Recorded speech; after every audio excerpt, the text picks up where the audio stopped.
Welcome to the Manifest Your Career podcast. I'm your host, Dr. Norma Reyes, a Latina career and life coach. With this podcast, I help successful women learn how to combine their intuition and logic so that they can manifest their dream career. By listening to my podcast, you'll learn how to go from feeling stuck and lost on what to do next to having the clarity, motivation, and strategies to manifest the career of your dreams. Each episode, I'll teach you the skills, strategies, and mindset you need, girl, to get in alignment with your career goals. Now let's go ahead and get started.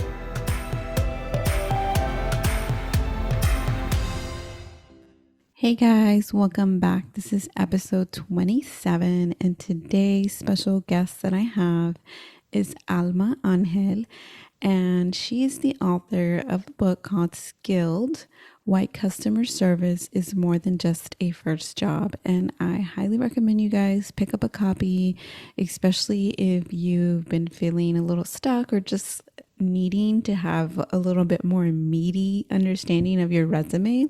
Definitely check it out. So Alma has over 10 years of customer service experience. She has an associate's in business and a BS in finance and an MBA in business administration. So she knows what she's talking about. She's a first-gen Latina, the first in her family to pursue a college degree.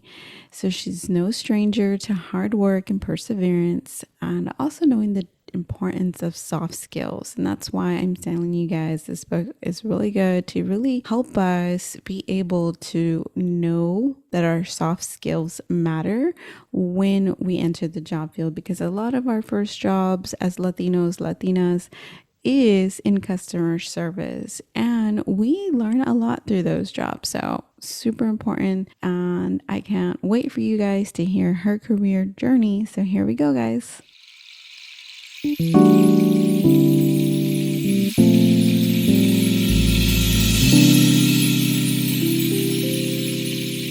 Thank you for joining us. Now, tell us about your family background.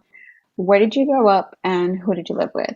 I grew up with my parents in San Francisco Bay Area. My parents came from Mexico.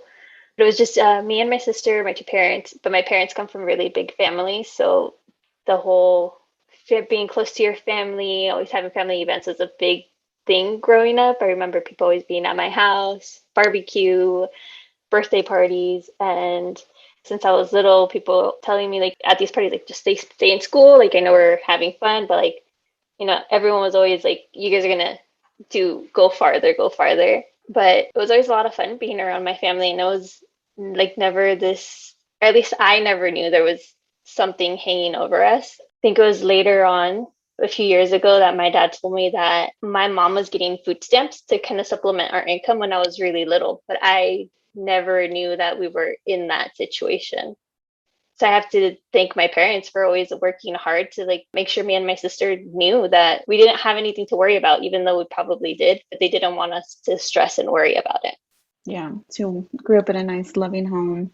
That really makes a big difference. I definitely had food stamps growing up, and I knew about it, but it wasn't like something we were ashamed about. It was just like, my parents did it. They worked hard and, weren't making enough. And fortunately, we had food stamps, had that to rely, and then eventually got off food stamps. So, and that's sometimes something that people don't aspire to get off of food stamps because they're afraid of losing that benefit, which is kind of like that whole, well, I don't want to make more money because I have to pay more taxes mentality, but in reverse. So I know that as myself speaking as a business owner, sometimes you can think like that, but that's like that whole limited mindset and scarcity mindset of like, well, if I make more, then I have to pay more taxes. Like thinking of the opposite versus like, yeah, I want to make more, do more with more. Anyway, I'm taking us on a whole other tangent. No, but I totally get it. Yeah. Now, you kind of talked a little bit about this already. They were really encouraging you guys, but when you were young and people asked you what you wanted to do when you grew up, what do you remember telling them? I don't remember when I was little. I do remember in high school, I would say I wanted to be an architect. I have no idea how I got that idea in my mind, to be honest. There were just people always talking about like, oh, I want to build a house and like, oh, I want to learn how to like design it and draw it. So I graduated high school, kept saying that. I went to my community college, took a couple classes in like the basic architecture stuff, and I liked building the models. We had to build a chair out of cardboard. That was super fun. I had to make a cube with like designs on it, and that was fun. I don't know how to draw. Very, you need to know how to draw to be an architect. So my drawing class was stressful for me. And then also having my professors over my back being like, okay, like that's a good design. Like, what can you do to change it? But I'm like, but I like it this way. I don't want to change it and mess it up. So I eventually realized, architecture probably not the way for me to go.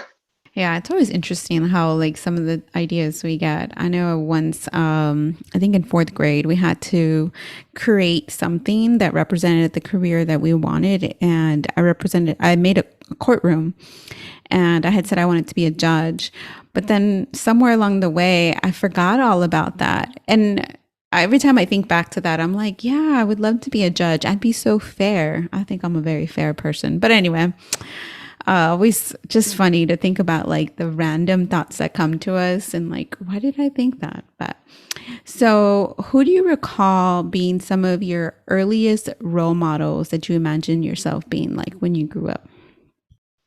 I don't think I had like a career role model. I think I had more like life role models. The values my parents instilled in me and my sister, working hard, always trying to put my best foot forward, trying to provide for my family, and being independent. A lot of my aunts and uncles, they ended up moving out at a younger age than I have been able to. They were in their early 20s, they did it. And that was always like my mindset in high school is like, by the time I'm 25, I'm going to have my own apartment. I'm going to be working and all this stuff. And lo and behold, I live in the Bay Area and it's very, very hard to afford something here. Yeah, and I mean, times have changed. I remember my parents' rent was like 180, you know, so now it's probably like 10 times that in that area. So tell us about your educational background. Where'd you go to school and then where'd you go to college? I went to my local high school, public school. My dad went to that high school. Some of my aunts and uncles went to the high school. So I felt like and I felt very proud to go there and kind of like continue that tradition or legacy. And I was always told by my family, oh, you're going to go to college and you're going to do the same thing. But senior year, I think I found out that the deadline for the state and UC system was like in 5 days. So I was like, oh, I have to do this application. Like no one had gone to college in my family, so I was just a little lost. And one of the teachers did try to help me, but really the quality on the 5 days to work on an application, not really the best. But I ended up going to community college, the local community colleges here. There were like a districts I was able to go to two, just wherever the classes fit my schedule. And at first, I was very like, I'm just going to go to class and go home. Like, I don't want to be at this community college. But looking back, it's just for your general ed and your lower division. It saved us a lot of money, especially since financial aid wasn't something that we qualified for. So we were trying to like, how can we save money? College is expensive. And I don't think we knew how expensive it was until we were like really looking into it and like, oh, okay, so community college, got my stuff done, was able to transfer, and then I did my last 2 years in Southern California at California State University, Northridge. I loved it. It was so much fun. I was in the dorms my first year, met some cool people, and I purposely made myself go away for college just because I knew if I stayed local, I wasn't going to expose myself to as many activities, as many people. I would have just gone to school, gone to work, come home. When I was in LA, like I was alone. I didn't know anybody. So I was like, okay, I need to go join a club. I need to go meet some people. And then I did join Hermanas Unidas and I found like some of my best friends there. And we got an apartment for our last year. And it was just a big growth experience being over there. And then after college, graduated, came back home. And 5 years later, I went back for my master's. Still working on it, going into my final semester on Monday. Woohoo!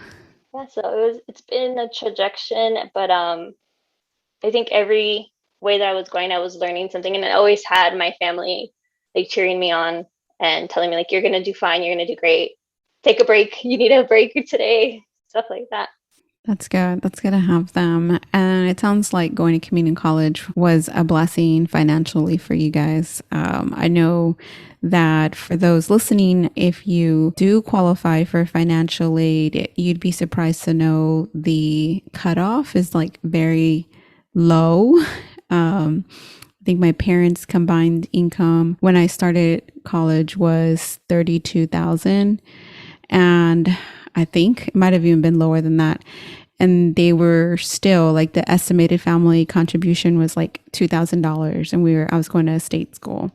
So like my parents, I mean, I took out student loans to pay for that, but they definitely could not afford that.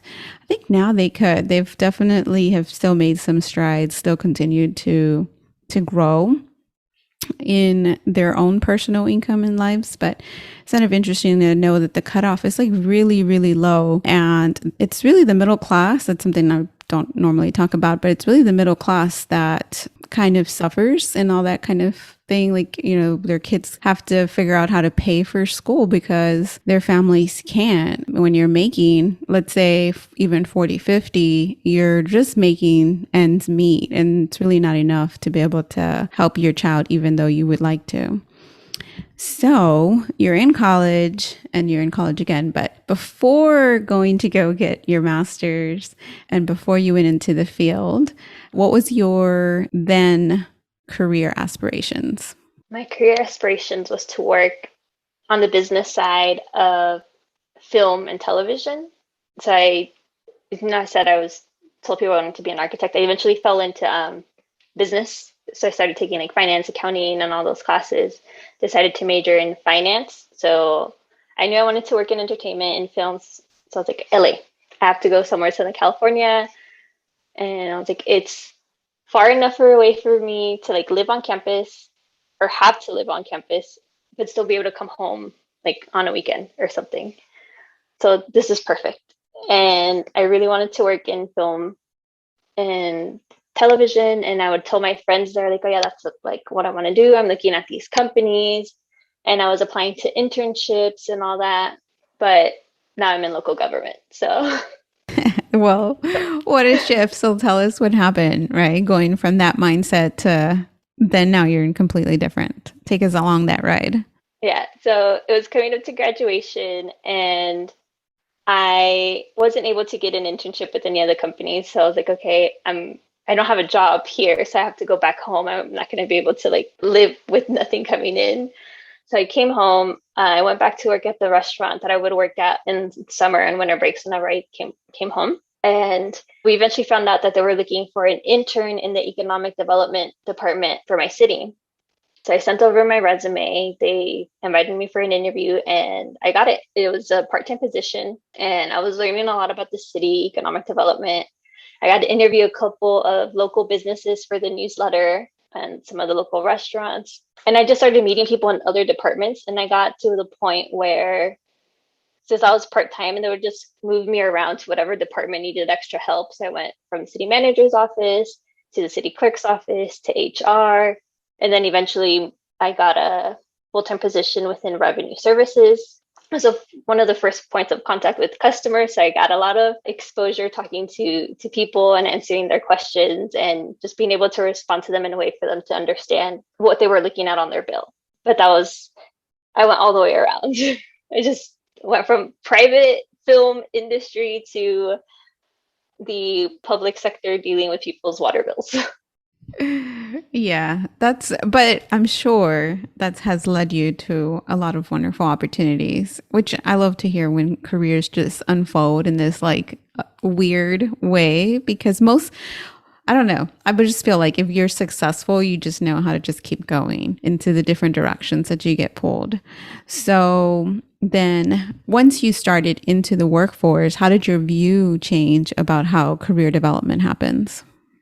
I didn't think about career development before I started working. So thankfully, the people that I met working for the city, they were very like encouraging and always telling me to like don't stop, like keep learning, keep going. So once I became a full-time employee, they would always send out these lists about training and professional development that were being offered.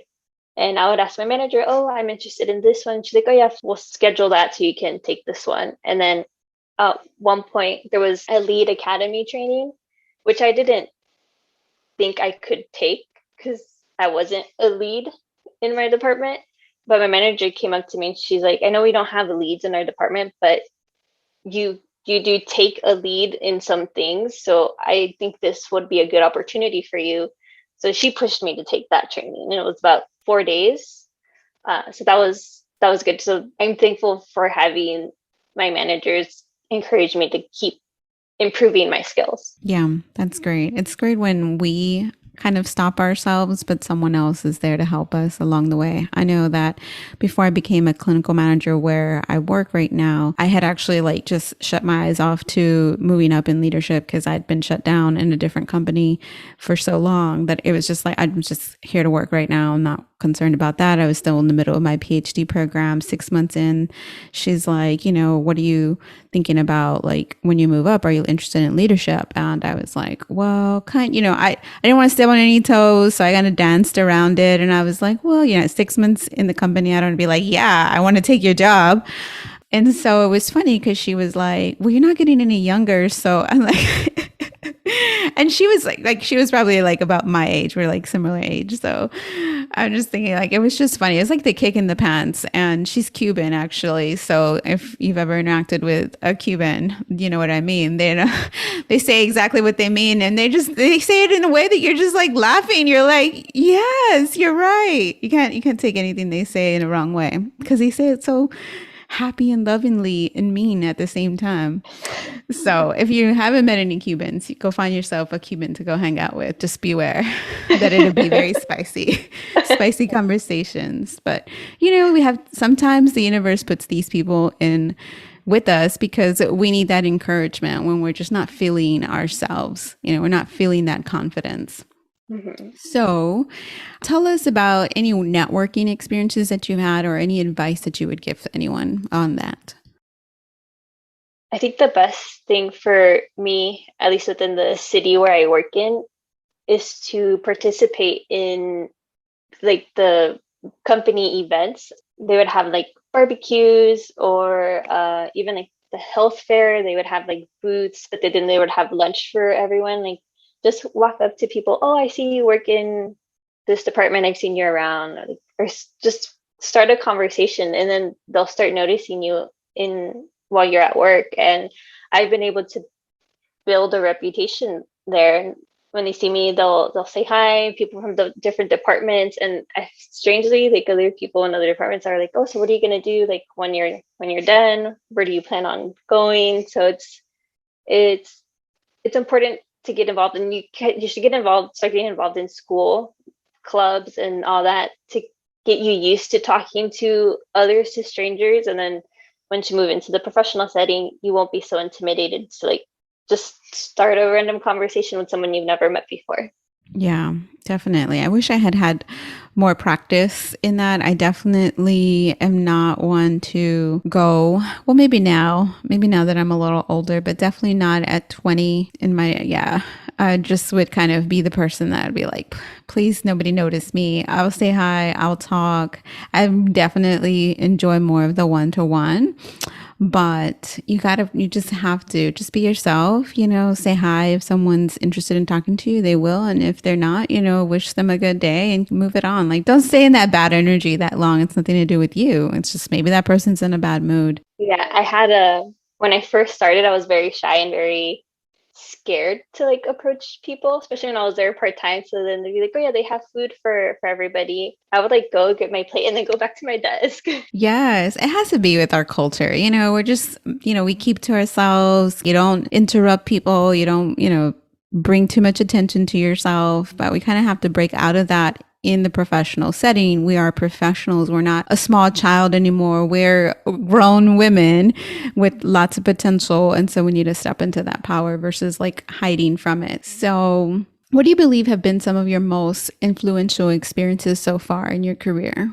It would have to be just the management that I've had and the conversations I've had with them on, I guess, a personal level, because it wasn't necessarily about my job or my task, but they would always ask me, what do you want to do? Where do you see yourself? And I think just always having them support and encourage what I had to say about where I wanted to see myself in how many years later, and any advice they were able to share with how to like keep going was a great experience for me. I think one of the ones that stood out the most was when I was in the city clerk's department. My manager there like really took the time to like ask me, what do you want to do? Where do you want to see? But she also gave me very good feedback whenever I did something wasn't necessarily wrong, but I could have done better. And I think always having someone that can give you that type of feedback with really helping you on how to improve professionally was a big takeaway for me. Like, I think from that point forward, I saw the way how I interacted with people differently and really took notice. Like, okay, what do I need to do to be better? Right? It's not just like I'm not just going to be here and like do whatever. Like, there's a process. There's more that you have to do at work than just your tasks. Right. To kind of like step in and embrace that. Mhm. So, have there been any unexpected events that have occurred that you have transformed into a success in your career? I think COVID. So I was in LA for my master's, and then COVID happened, and I had to quit my job in the Bay Area to move to LA for my master's. I was there for a semester and a half, and then everything shut down. The place I was working at over there was like an events thing on Sunday, so they couldn't have their events anymore. So I was laid off, I guess. So I came back home, and I was still in contact with some colleagues, and one of them let me know, like, hey, reach out to the manager because we kind of need some extra help, see if there's anything that you can do. And I reached out, and yeah, they needed some extra help, and they were able to hire me again, not at the same capacity as before, but I was able to go back, and I'm glad I did because we were going through a big software implementation, and we had started it while I was there full time. So I was there for the beginning, like the meetings and all that. And now coming back for like the second half of it and just learning all this new software, learning how to use a new ERP system and a new cashiering system. It's all been stuff that I'm just taking in, and I like to learn. I'm such a nerd. I really like to learn. And as I'm learning, I'm also helping my colleagues. And they say I pick things up quickly. So once I get it, I am able to like teach and help out the other ones who are still kind of like, I know there's something I need to do, but I forgot where to go, where to click, or some things like that. Yeah. Yeah. That's your special talent to be able to absorb the knowledge and then translate it to where it makes sense to normal people. I completely get that. Cause I mean, I'm like that too. Like I will learn something and then it's like, oh, I want to be able to teach you because I figured it out how to make it better. Because, some of that stuff is like, it tells you you're like, why would you do it? This is easier. So it sounds like you're also able to make things more efficient too. So think in an efficient manner. Hey, it's just how your brain works. So now tell us about your book and what made you want to write a book. But first, I want to know what made you want to write a book? Being laid off from work and COVID.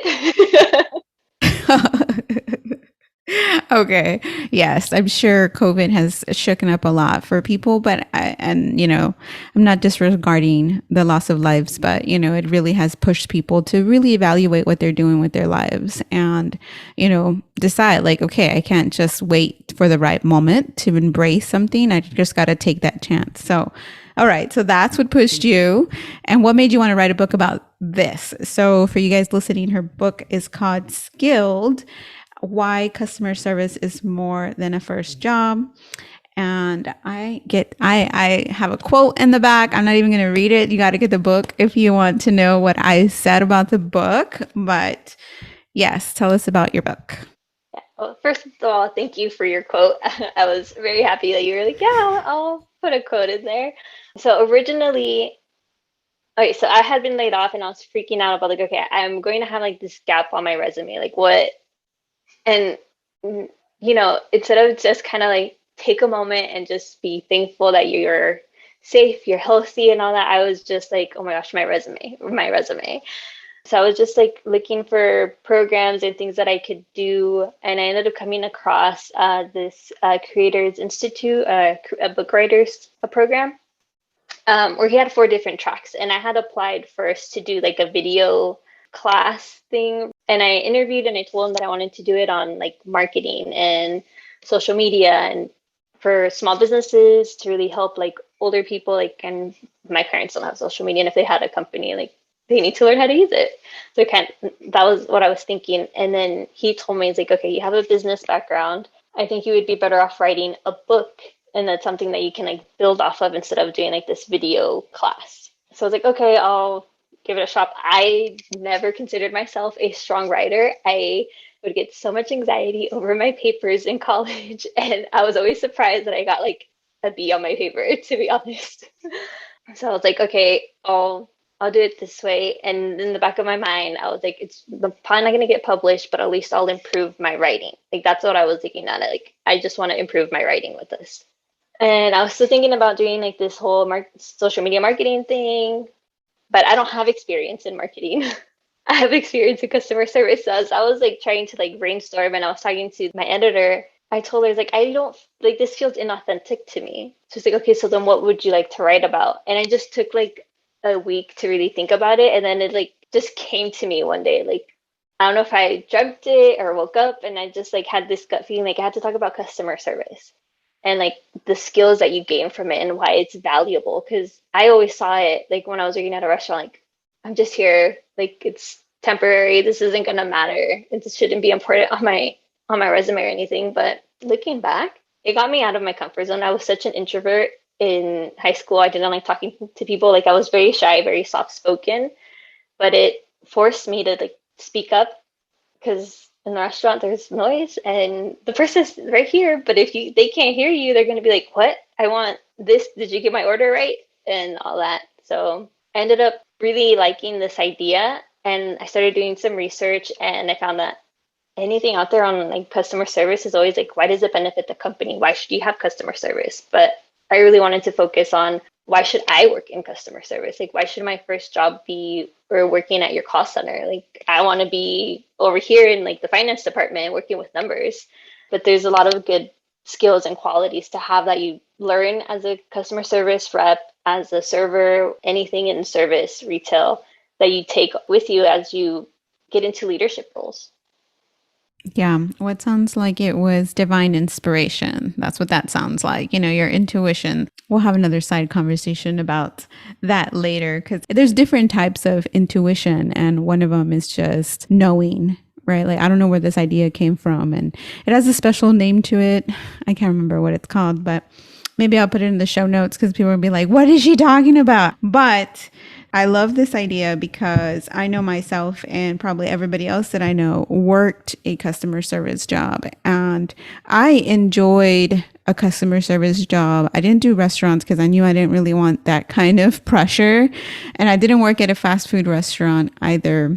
I did work at a grocery store, and I was a bagger, and I just enjoyed talking to people and interacting with them. And the funny part is, I'm like thinking about it, like, did I really do that much talking, or did I just enjoy being around people? I might have just enjoyed being around people and seeing like the different things. Who knows? It's been a long time, but I think at the time I really didn't think anything about the job, but it probably did help me in a lot of different ways that I hadn't thought about until, reading one of your chapters, and I'd be like, oh yeah, and it should be something we're building on, because these are the kind of jobs that people like us start off in.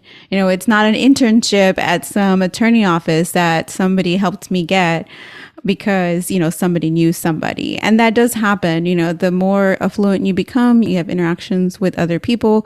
I'm not going to say that that's not something I want for my kids, because if I can help my child get an internship at an office, I'm going to do that. But as a Latino first generation, our parents worked. They did help us get jobs. They helped us get jobs at a restaurant. They helped us get a job doing the lawn, cutting trees. Like, I mean, I did do that for my dad too. Not that part, but knocking on doors. Hey, would you like tree service?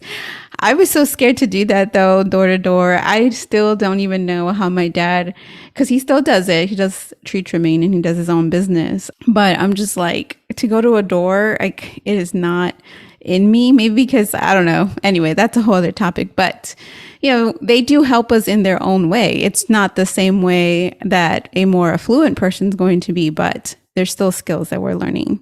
Yeah, for sure. So, anything else you want to share about your book or the experience in writing the book?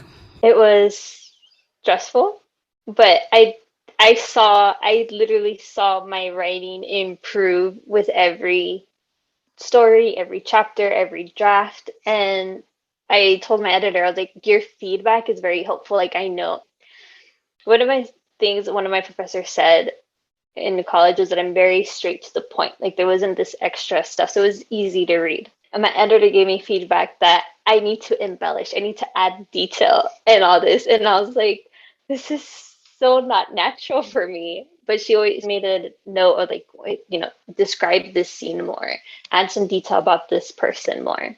So I would take her feedback and I wouldn't go rewrite what she read, but implement it on the next chapter I was going to submit to her.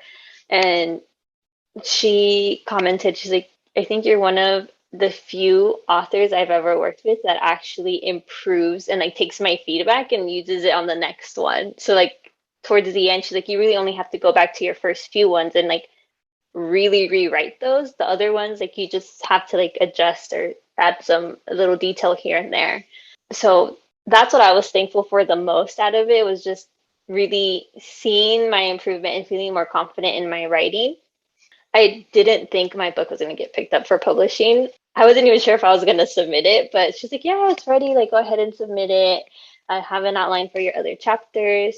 So I sent it and I was like, I'm not going to hear back. And I got an email saying that I got accepted to the publishing part. So I was very shocked and I get excited, like, oh, this is really gonna happen. Like, I really wasn't expecting it to. And I don't know if that's just something maybe in my family or in our culture that we don't expect like these big things to happen. They happen to other people, but they don't happen to me, kind of thing. Um, but it was just like the biggest thing was like, yes, I can do this. Like, who said I couldn't other than myself? Yeah. Yeah, exactly. It's really us that holds us back. And so that's amazing. I wouldn't have never realized that you were like, oh, I don't think it's going to get picked up. So that's amazing to hear that part. To be part of just even the cover when you sent like the different cover images. And you picked the one, not that you were just asking me, but you did get the one that, the one I thought was like better, like just the half bodies versus the whole bodies. So that's amazing. Thank you for sharing all of that. So, one of my last questions I always like to ask is what career advice you would give to everyone listening? I would say really think about the people you want to work for, not just like what you want to do. Because you can go work for a company, and if the environment isn't great, if it's not encouraging, if it's not like if they're not willing to help you grow in your career and like just develop and all that, is it really worth spending all this time and years there? I think it's very important to find places where you're gonna meet people that are encouraging. It's a good environment to work in, and especially when you're young and you kind of get stuck and have those like unmotivating moments, like having those people around you to keep encouraging you and like pretty much telling you what the potential that they see in you is very important. It helps you to keep going and want to do more. Yeah, thank you. Yeah, I truly believe that too. If you're in an environment that supports you, you're only going to grow versus one that's toxic with a lot of gossip. And so really I recently saw something that was talking about when you go for an interview, don't go in as a pick me, but also, be sure that you're interviewing them back. What are they offering you? And not just like, oh, I want this job because it's going to give me this, this, and this. When in reality, you don't look at all the red flags that are happening right in front of you. So, how can everyone connect with you? Mostly on Instagram. So you can follow me at alma.angel.aa. A lot of the stuff on there is about my book. I was taking 2 summer courses, so I wasn't as active this summer. But yeah, that's pretty much what I use to like put any announcements out. And I have a Twitter, but I don't use that very often. It's at 421 underscore Alma. I think this is how often I don't use it. But I'll send you the right one. Yes. And I'll link everything in the show notes. Is there any upcoming projects or anything that you're working on that you'd like to share with us? I mean, I'm going into my final semester, so I'm kind of limiting myself, but I do have like these plans for my future. I do hope to start my own small business and grow it to the point where I am able to the people that I hire, I want it to be either high school, college students that want to learn and gain some experience just to kind of be. I was lucky enough to have these managers in my life, and I want to be that for the next generation coming behind me. That sounds amazing. And I completely understand about limiting what you're doing, especially when you're busy. I know this fall is a very busy fall for myself. I have a few personal development projects that I'm part of, and then kids alone. Plus running my business, plus working full time, just all of that. I know that I don't want to say I don't know how I do it. It's very coordinated and a lot of downtime. Everybody listen to that. A lot of downtime. I do sit down and watch TV and relax. And if something doesn't get done, it doesn't get done. It's not urgent. I focused on what I can do daily. I don't focus on something that's, 3 months. My month is planned a month ahead. And I'm not talking about the day to day. I'm just talking about like the big stuff. Because day to day, I did not have a daily schedule. There are things that I like to do every day, whether it's working out, meditating, some yoga, all of that good stuff, plus, keeping everybody alive. But the order of how it happens, I'm not really concerned. So that's one of the best things that about myself, that if we wake up a little bit early or a little bit late or have lunch late or go to sleep later, I'm okay with that. And that's my saving grace. Figure out what works for you though.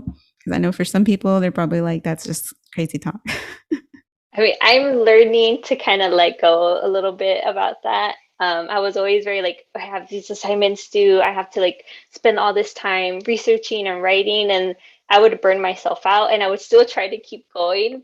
And I felt like in those moments, it was like not as good. And I learned that more because I was writing my book while in grad school. Like I still had classes and all that too, and I was balancing and prioritizing, and I realized like, okay, I can't focus on this right now. I have to step away. I have to go do something that is not my book, that is not school, whether it was working out, going out for a walk, watching TV or something. But I've learned that's very important because when I was burning, I was like, I know this is as good work as I normally do.